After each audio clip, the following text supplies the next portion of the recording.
Okay, so let's start, Rahul, for BERC, strength of material.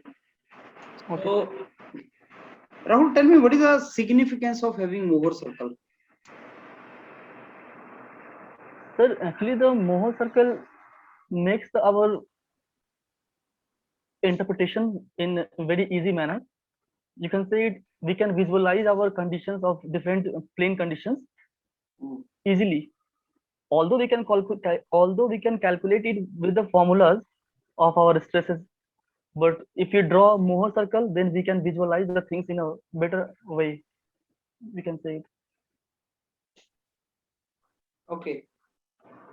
So, if I give you area of Mohr circle, Okay, sir. can you tell me maximum shear stress?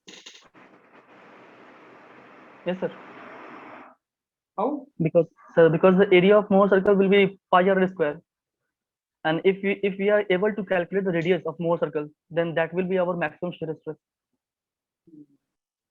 Can you tell me minimum principal stress using this information? Minimum principal stress.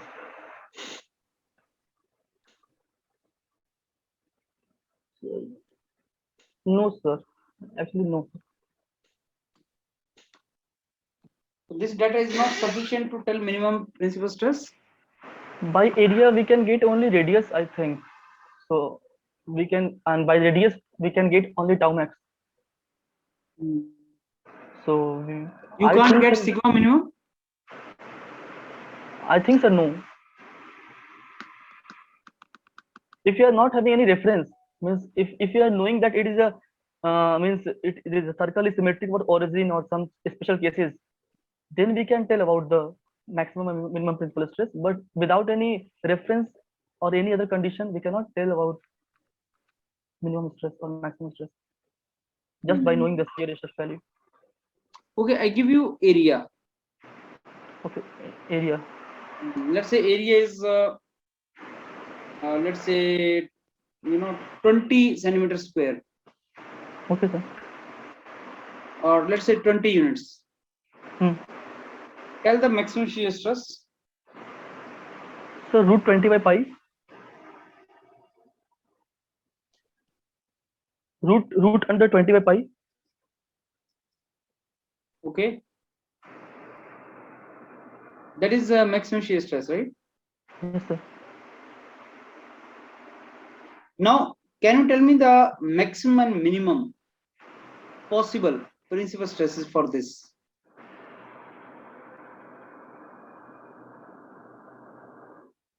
Let me think, sir. Down. What is the maximum possible and minimum possible normal principal stresses for that?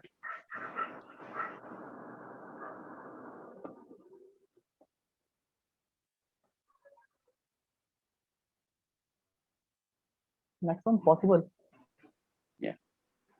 Maximum possible normal stress. Yeah.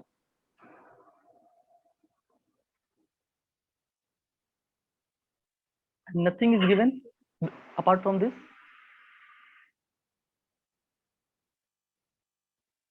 Sorry, sir. I'm not able to think in that manner. No, maximum shear stress is a difference of major and minor principal stress divided by 2. Yes. Okay. Okay. Sigma 1 minus sigma 2 by 2. We can tell the difference of that principal stress. No, my question was, what is maximum value of sigma 1? What is the minimum value of sigma 2? Sigma 1 minus sigma 2 is equal to 40. The maximum. What if you take sigma 2 0? What's it? What if you take sigma 2 0? Then 40. Sigma 1 will be 40. What is 40? So 40 units. How? So because tau max is sigma 1 minus sigma 2 by 2. And tau max is okay. Tau max is tau max is root under 20. Yeah. Tau max is under 20 by pi. Then 2 अब मेरे को ये under बताओ कि sigma 2 की minimum value 0 से कम हो सकती है क्या? Yes, sir. कितनी? सिग्मा 2 की मिनिमम वैल्यू 0 से कम हो सकती है. कैसे? हाँ हो सकती है, एक सर, एक हो सकती है।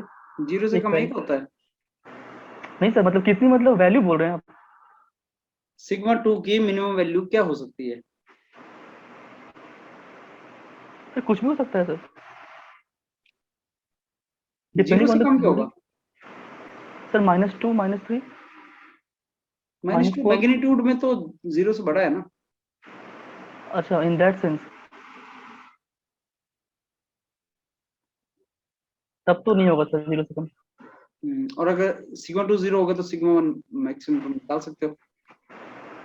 अच्छा, तो अगर नेगेटिव, अच्छा ओके सर। अब अगर मैं तुम्हें बोलता हूँ कि मैक्सिमम शियर स्ट्रेस 10 यूनिट है, मेरे को maximum shear, maximum shear stress 10 units है, है सर। तो maximum and minimum normal stresses या प्रिंसिपल स्ट्रेसेस बताओ। Maximum minimum normal stress. Principal stresses तो मिनिमम तो sir 0 we can say, and maximum 40। ऐसी कौन सी इंफॉर्मेशन है जो तुम्हें मोहर सर्कल से तो मिल सकती है, फॉर्मूला से नहीं मिल सकती?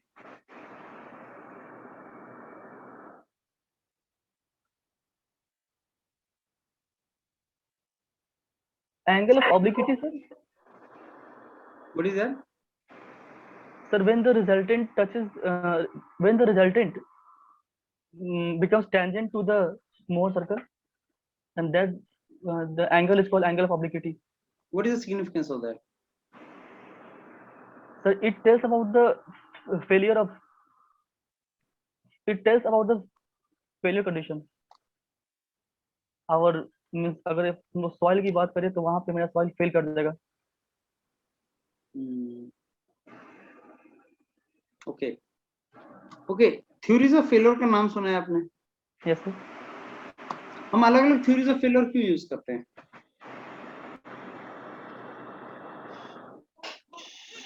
सर बिकॉज लोडिंग भी तो अलग अलग आती हैं हमारे, अगर किसी मटेरियल पे ले रहे हैं।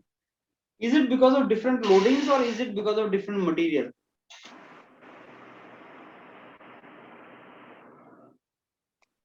मटेरियल तो सर, मटेरियल कौन सा यूज करना है ये तो हम लोग डिसाइड करते हैं सर। अच्छा, आप ब्रिटल मटेरियल के लिए कौन सी थ्योरी यूज करते हैं फेलियर की? ब्रिटल के लिए sir maximum principal stress theory. और अगर ब्रिटल मटेरियल पे मैं टॉर्क लगा दूं तो? अगर ब्रिटल में टॉर्क लग गया तो सर शियर स्ट्रेस आएगा। एंड हाँ, तो कौन सी थ्योरी यूज करेंगे? Maximum shear stress theory. और अगर मैं ब्रिटल मटेरियल पे नॉर्मल स्ट्रेस लगाऊं, मतलब नॉर्मल लोडिंग लगाऊं, टॉर्क ना लगाऊं, मैक्सिमम प्रिंसिपल स्ट्रेस थ्योरी। तो दोनों केसेस में मैक्सिमम प्रिंसिपल स्ट्रेस थ्योरी लगा रहा हूं, राइट? No sir, Okay. उस केस में मैक्सिमम शियर स्ट्रेस मैंने बोला सर, टॉर्क वाले केस में। ब्रिटल के ऊपर तो if I मतलब same, apply torque on a brittle material, you are going to use no maximum shear stress theory. No sir, no sir, main in if the brittle material is there it is weak in tension only, तो In both the cases, I am going to use the same theory. Maximum principal stress theory. Yes sir. चाहे loading torque है, चाहे loading आपका direct force है। Yes sir, if अगर torque भी है sir तो हम लोग उस केस में sir, if case of pure shear लेते हैं एग्जांपल, तो उस केस में भी हम लोग तो डायगोनल टेंशन निकाल के और उसको कंपेयर करेंगे कि ये मेरे यील्ड स्ट्रेंथ से ज्यादा है कि नहीं।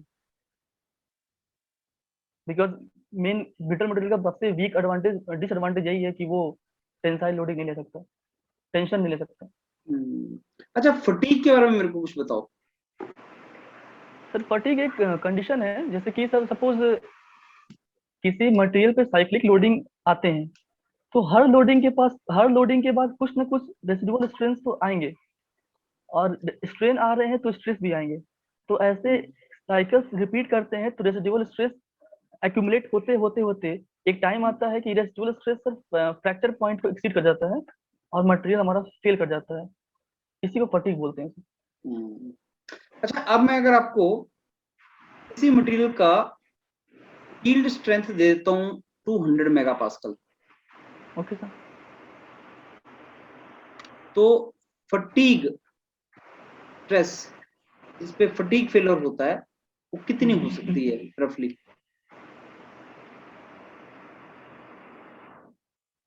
Fatigue failure, fatigue strength, yield strength more अगर मैंने आपको 200 दे दी, तो देन मेरे को शियर स्ट्रेंथ और फटीग स्ट्रेंथ बताओ क्या हो सकती है मटेरियल की? so shear strength would be approximately half, that is 100, maybe approximately 100. Hmm, And if you talk about fatigue strength, sir, ideally it should be more than 200, but in our design consideration, we stress the material up to 200 only. अच्छा, इसकी ultimate tensile strength कितनी हो सकती है? Ultimate tensile strength 200 ही होगी sir. Are you sure? Sir, if you see by the graph, then Mild ज्यादा steel. होगी सर. yes ज्यादा होगी, but actually the problem is sir, हम लोग हमेशा माइल्ड स्टील को सर जहां से डिफॉर्मेशन स्टार्ट होती है उसके बाद हम लोग उसको स्ट्रेस करते ही नहीं. So that's why our design strength is always, that is yield strength. But I'm not asking design strength, I'm asking the ultimate strength. तो ज्यादा होगी सर 200 से. कितनी? वैल्यू और fracture strength? Sir fracture strength sir ultimate strength थोड़ा कम होगी sir. Value तो मैं नहीं बोल सकता, मैं ग्राफ से ड्रॉ करके बता सकता हूँ सर. वैल्यूज गेस करो। माइल्ड स्टील का तो ग्राफ देखा है ना आपने? Yes sir, yes sir. तो माइल्ड स्टील पे आपको पता है कि कितनी होती है यील्ड स्ट्रेंथ? 250 कौन से पॉइंट के कॉरस्पॉन्डिंगली होती है yield strength? Lower yield points sir. तो लोअर यील्ड पॉइंट पे तो आप माइल्ड स्टील का तो स्ट्रेस स्ट्रेन डायग्राम सबको पता है। Yes sir. आपको ये वैल्यूज भी पता होंगी स्ट्रेस और स्ट्रेन की कितनी होती हैं हर एक पॉइंट के ऊपर। हर पॉइंट के ऊपर स्ट्रेस एक्चुअली, अच्छा, आपको लोअर यील्ड पॉइंट पे पता है स्ट्रेस और स्ट्रेन कितनी होती है? क्योंकि I think that is the very important point. तो स्ट्रेस तो सर वही सिग्मा बाई हो जाती है. नहीं नहीं, वैल्यू पूछ रहा हूँ मैं। 250 करें? माइल्ड स्टील के लिए सर. यस, 250. 250। और स्ट्रेन उस पॉइंट पे? सर स्ट्रेन याद तो नहीं है, but I can calculate sir. Oh, sir रफली no no no no. Are you using Hooke's law? No sir, no sir. अच्छा, हुक्स लॉ कौन से पॉइंट तक चलेगा? प्रोपोर्शन लिमिट तक सर. अब अगर 250 यील्ड स्ट्रेंथ है, यील्ड स्ट्रेंथ है, यस सर. तो मेरे को जरा रफली बताओ इसकी अल्टीमेट टेंसाइल स्ट्रेंथ कितनी होगी, फ्रैक्चर स्ट्रेंथ कितनी होगी, शियर स्ट्रेंथ कितनी होगी, फटीग स्ट्रेंथ कितनी होगी? Sir sorry sir, ultimate tensile strength कितनी होगी? एंड और क्या था sir? Fracture, fracture, shear and fatigue.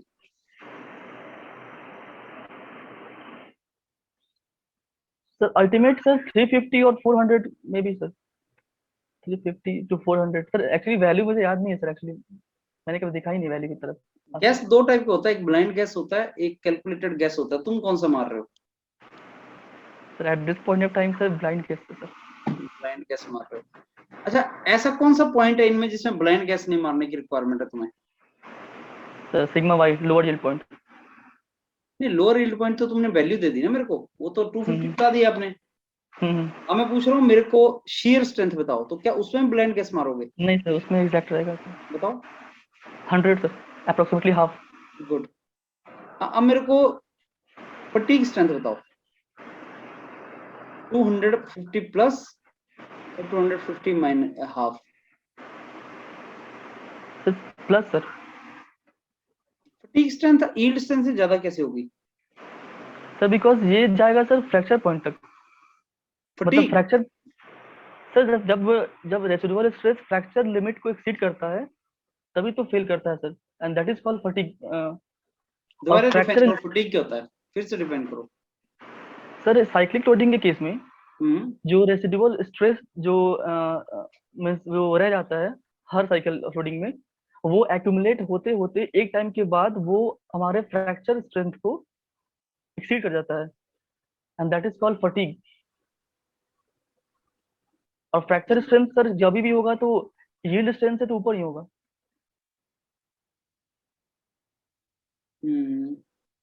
अच्छा, तो 250 फटीग जब तुम साइक्लिक लोडिंग करते हो तो बॉडी की स्ट्रेंथ कम होती है कि बढ़ जाती है? बॉडी की strength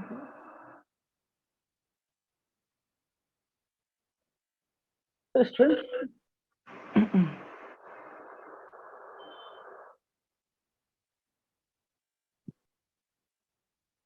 sorry not able but that. Common sense लगाओ। अगर ये बॉडी है कोई, मैंने माइल्ड स्टील की रॉड ले ली, मैं इसको टेंसाइल लोडिंग लगा रहा हूं, तो ये यील्ड पॉइंट पे फेल कर जाएगी यस सर। जो 250 है।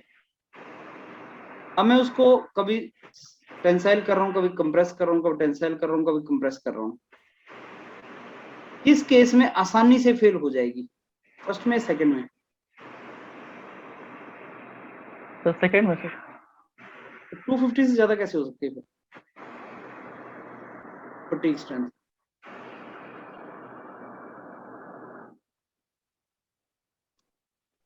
Done Rahul? Yes sir. Fatigue strength is less than yield strength. Sir क्या मैंने डेफिनेशन सही बोला? नहीं, मेरे को तो समझ में नहीं आया।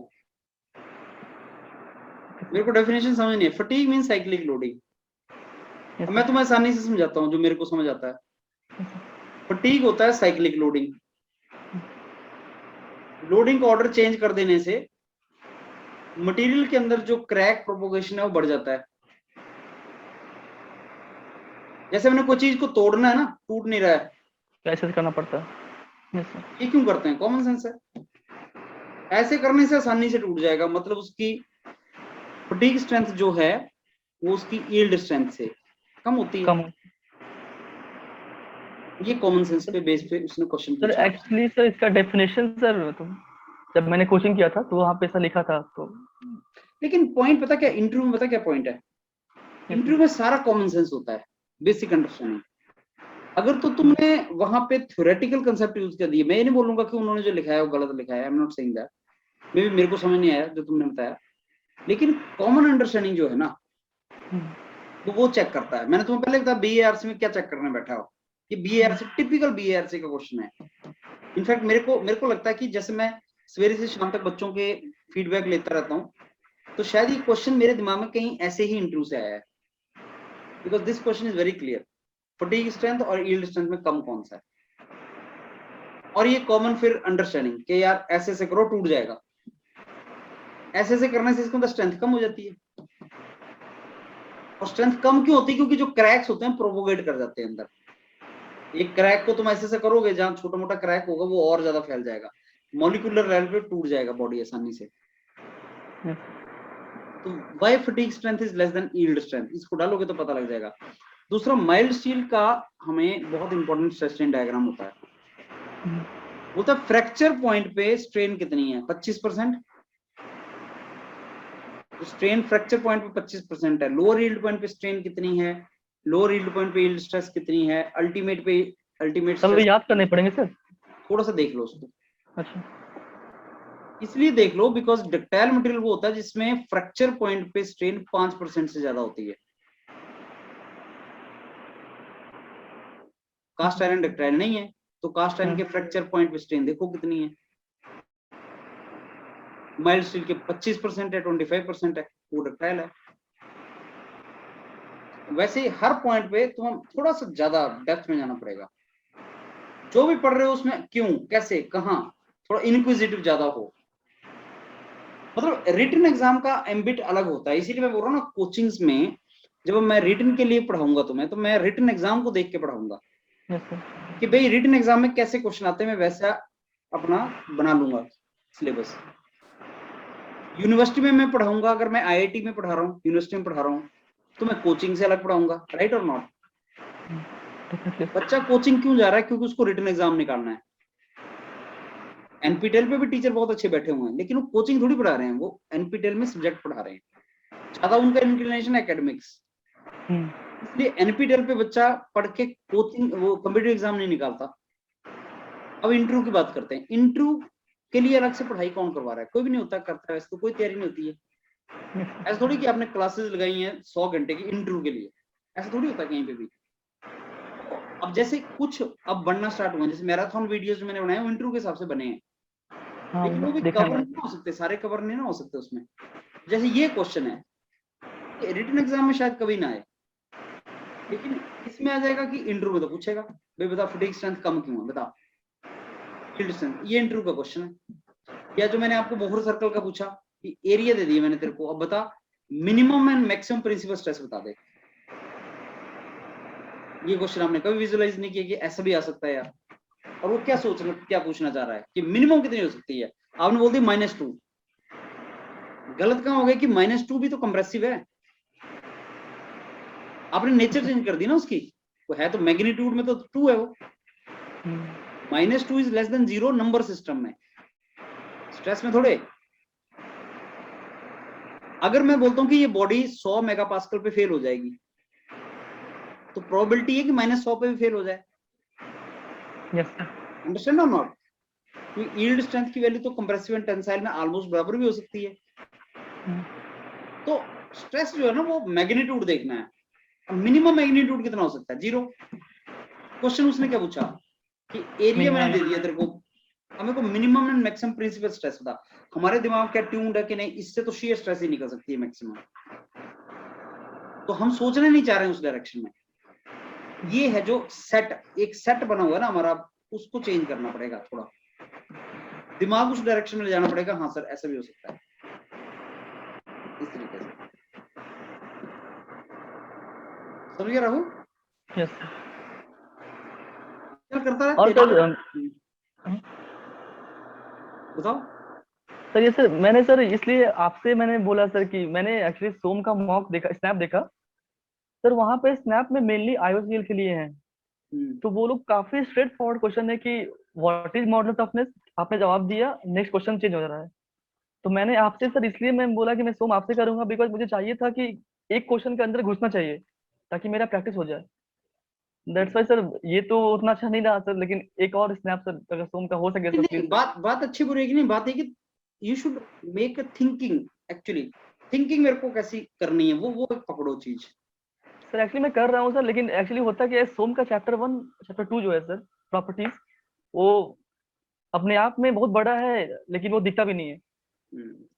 सही है। अगर हम लोग वहां जाए पीछे तो बहुत ही कमी है, मतलब bending stress, shear stress, torsion समझ में आता है, लेकिन प्रॉपर्टीज ऑफ मटेरियल में सर पढ़ाया जाता है बहुत कम। मतलब हम लोग को फटी के बारे में सर अभी आपने बता दिया ऐसे ऐसे प्रैक्टिकल करके, मैं शायद कभी ना भूलूं, और कभी भी आएगा क्वेश्चन तो मेरे मन में आएगा।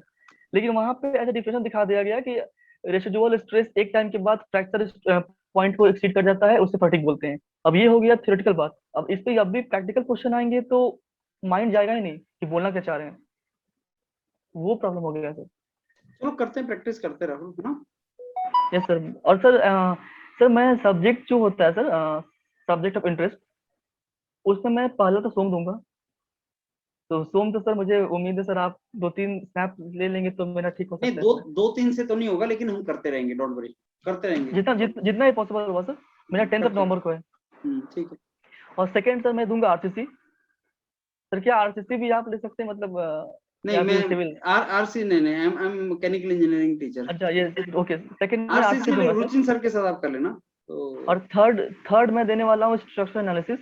हम्म, और सर एक और बात है सर, मेरा मेरा एमटेक जो है वो वाटर रिसोर्स है। अच्छा। तो वो तो मैं, आपने बोला कि वो तुम बोलोगे कि मैं हम्म, एमटेक कर रहा हूँ। हम्म, तो क्या क्या जरूरी है कि वाटर रिसोर्स का एक भी सब्जेक्ट में ऐड करूँ अपने सब्जेक्ट में ऑफ इंटरेस्ट में? फिर से बोलो। जैसे कि सर वाटर रिसोर्स मेरा एमटेक सब्जेक्ट है, हम्म, और जब मुझसे वहां पूछा जाएगा कि tell me your 5 favourite subject, हम्म। तो उसमें जरूरी है कि मैं वाटर रिसोर्स बोलूं बोलूं ही, या फिर अवॉइड ये कर सकता हूँ? तुम बोल भी सकते हो, लेकिन क्या होता है कि वो अगर जो तुम 5 सब्जेक्ट्स बोलते भी हो ना, हम्म। वो पूछ कहीं से भी लेते हैं। हाँ वो तो मैं प्रिपेयर हो सकूँ, मैं जवाब दे दूंगा, लेकिन सर तो फेवरेट जो बोलने का तुम्हें बेस्ट मतलब है। आते हैं वो 5 बोल दो, अच्छा। जो तुम्हें बेस्ट आते हैं वो 5 बोल डालो, क्योंकि तुम हम्म। उसी की रिस्पॉन्सिबिलिटी ले रहे हो। हाँ बाकी इसलिए मैं तैयार तो सारी कर लो, तैयार तो तुम सब करना मुंह है। से वो निकालो जो तुम्हें बेस्ट आता है, हाँ ये सर। लेकिन तैयार सब कर लो।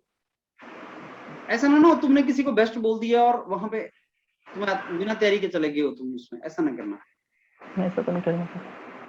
बाकी अपना बेस्ट करके ट्राई करो कैसे होता है, लेट्स सी। तो राइट, सर नेक्स्ट स्नैप कब होगा सर? आप दे लेना, मतलब अभी कब है तुम्हारा एक्चुअल में बीआरसी का? 10th of November। तो वीक में अभी एक बार तो आओ, लगाना स्टार्ट करो मेरे साथ, एक या सर 2 बार लगा 20th सर 20th को मैं सोच रहा हूँ कि एक बार वो दे दूं सर, मॉक हाँ, इंटरव्यू लगा लो कंप्लीट सिलेबस का, जितना भी लगा लो जो भी हो 20th को। उससे पहले सर स्नैपडील सोम का हम लोग लगाओ कर लगाओ। लेते प्लान। मैं कुछ एडिशनल भी दूंगा, कुछ slot other than night, additional slot BRC के बच्चों के लिए डेडिकेटेड ना, क्योंकि ओके ज्यादा टाइम लगता है इसमें interview. I will create some additional slots. Okay sir. Right, okay Rahul. Okay, thank you sir.